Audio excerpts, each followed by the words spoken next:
الصلاة والسلام على أشرف الأنبياء والمرسلين وصلى الله على سيدنا محمد وعلى آله وأصحابه أجمعين. أما بعد، ما أنت أو أي تاريخ تهاي طبعا بيش شناد لما كنت طبعا إسديد وحاشر وين سوي يمت دلدا بيروين تأشراف يجا أوكا عدينا يا شركة هذا إن كرسي أي كل هايان ولا شعب كفدرال كالصوماليا وكبوبي كنب بين شاكتي إن وياهي أشرف بنادري نينك اللي يراهدو لطفي محمد عمر عند جلوس حتى وحان قدون كبرلمانك رئيس الوزراء يو مدحوينها وشيغينا إن عبشدينا سيدك دقة وحلوغا قفتو waxaa kaloo aan idin cadeynaynaa annagu in aynu hayno ninkaas asal ahaan meesha uu ka soo jeedo iyo deegaanka uu ka yimid iyo cadeymihiisa oo dhan oo kooban.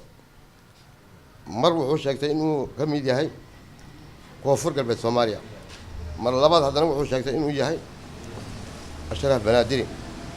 marka ninkaas wax allaale wixii cadeymaa oo laga baahdana waa haynaa iyagoo tafatiran. والسلام عليكم ورحمة الله. أعوذ بالله من الشيطان الرجيم. بسم الله الرحمن الرحيم. إن الحمد لله نحمده ونستعينه ونستغفره ونعوذ بالله من شرور أنفسنا ومن سيئات أعمالنا. من يهد الله فهو المهتد ومن يضلل فلا هادي له. وأصلي وأسلم على من أرسله الله رحمة للعالمين رسول الله صلى الله عليه وسلم. وبعد مرتي شرفتا هالكان فريدة دالدا مدنمدا أشرافتا الصوماليات ما أنت مرتي كوا هالكان أشراف بنادري odayaashoodii dhallinyaradoodii saxaafadda sharafta leh ee ka soo qayb gashay dhammaantiin waxaa idinku salaamayaa salaanta islaamka. السلام عليكم ورحمة الله وبركاته.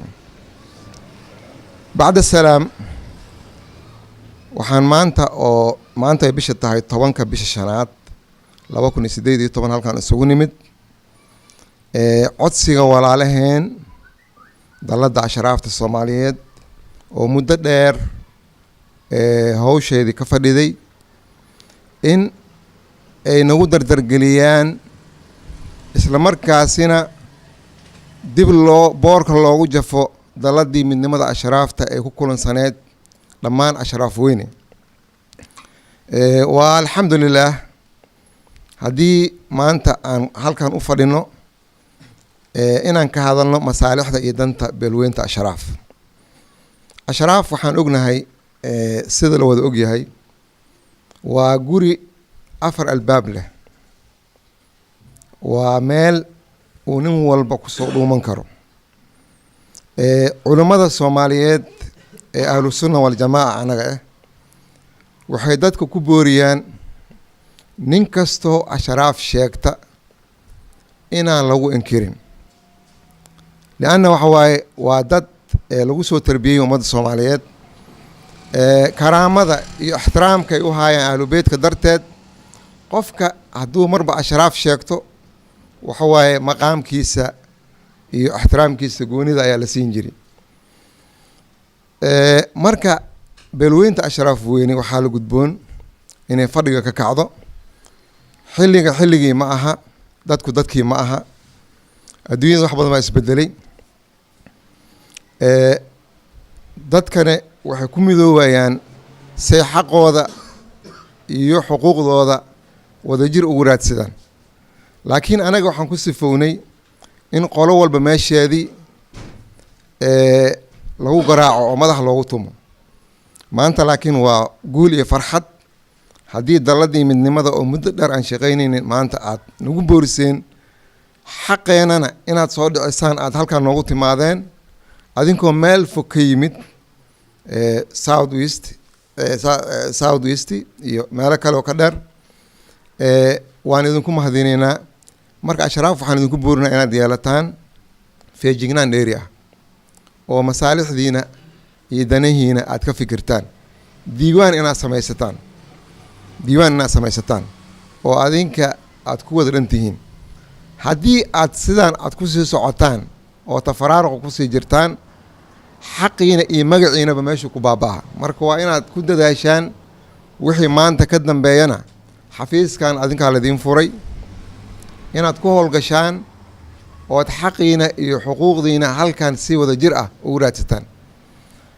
waxaan rajaynaa in la joogo xilligii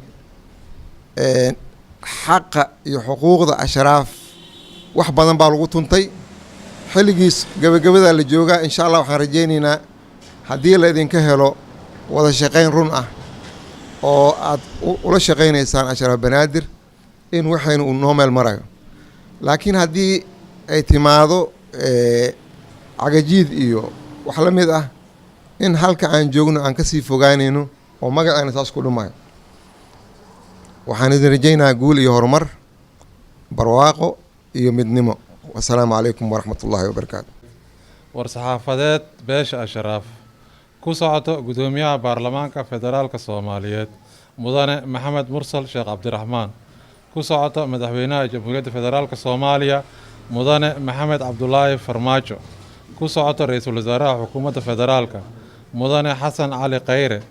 shir ay isugu yimaadeen taariikhdu markay ahayd 10-ka bishii shanaad muqdisho soomaaliya 2018 odayaasha dhaqanka, aqoon-yahanka, siyaasiyiinta, waxgaradka iyo dhalinyarada beesha ashraaf waxaa looga hadlayay dardargelinta iyo dib u howlgelinta dalladda midnimada ashraafta soomaaliyeed. shirka wuxuu isla qiray ahmiyadda baahida loo qabo midnimada beesha ashraaf marxaladan adag, si aysan u dhicin in xuquuqda beesha cid aan xaq u lahayn u isticmaasho si looga faa'iideysto tafaraaruqooda iyo isku xirnaan la-aantooda. shirka waxaa soo jeediyey in dalladda midnimada ashraafta soomaaliyeed dib boorka looga jafo si looga shaqeeyo isku xirka beesha ee gudaha iyo dibaddaba, si wadajir ahna lagu raadiyo xuquuqda siyaasadeed iyo bulshadeeda ee beeshu lahayd. dood iyo falanqayn dheer kadib, shirku wuxuu isku raacay soona saaray bayaanka soo socda. Number 1, dalladdu waxay taageersan tahay baarlamaanka federaalka soomaaliya, dowladda federaalka soomaaliyeed iyo xukuumadda federaalka soomaaliyeed oo ay hoggaanka u hayaan mudane maxamed cabdulaahi farmaajo iyo mudane xasan cali khayre, iyo guddoomiyaha cusub ee baarlamaanka soomaaliyeed mudane maxamed mursal sheekh cabdiraxmaan, oo hambali iyo bogaadin halkan uga soo dirayno anagoo u rajaynayna guul iyo horumar. Number 2, dalladdu waxay cambaareyn dusha uga ridaysaa cid kasta oo ka qayb qaadata isdabamarinta iyo musuqmaasuqa lagu sameeyey kursigii beesha ashraaf banaadiri ku lahayd baarlamaanka federaalka soomaaliya shakhsiyaadkaas oo isugu jira xubno ka tirsan guddigii doorashooyinka dadbanaa iyo kuwo kale, waxaana naga go-aan ah in aan arrintan sina uga hari doonin beesha ashraaf goor allaale goortay noqotana sharciga iyo cadaaladda lala tiigsan doono haddii alla yidhaahdo. Namber 3, dalladdu waxay caddaynaysaa in beesha ashraaf banaadiri aysan jirin cid ku matasha oo magacooda ka hadli karta, maadaama xuquuqdooda xubinnimada ee baarlamaanka horey loo musuqmaasuqay, dacwadeeduna hortaalo maxkamadda sare ee dalka. sidaas darteed ay xukuumadda federaalka soomaaliyeed ka digtoonaato shakhsiyaadka ku caanbaxay waxyeeleynta xuquuqda beesha ashraaf banaadiri iyo qisnigii beesha ku lahayd xukuumadda la siiyo ama lagala hadlo cid aan isaga macalin, maadaama beesha horey loogu tagrifalay xuquuqdooda, haatana la doonayo in qisnigooda xukuumadda lagu farsameeyo si la mid ah sidii hore.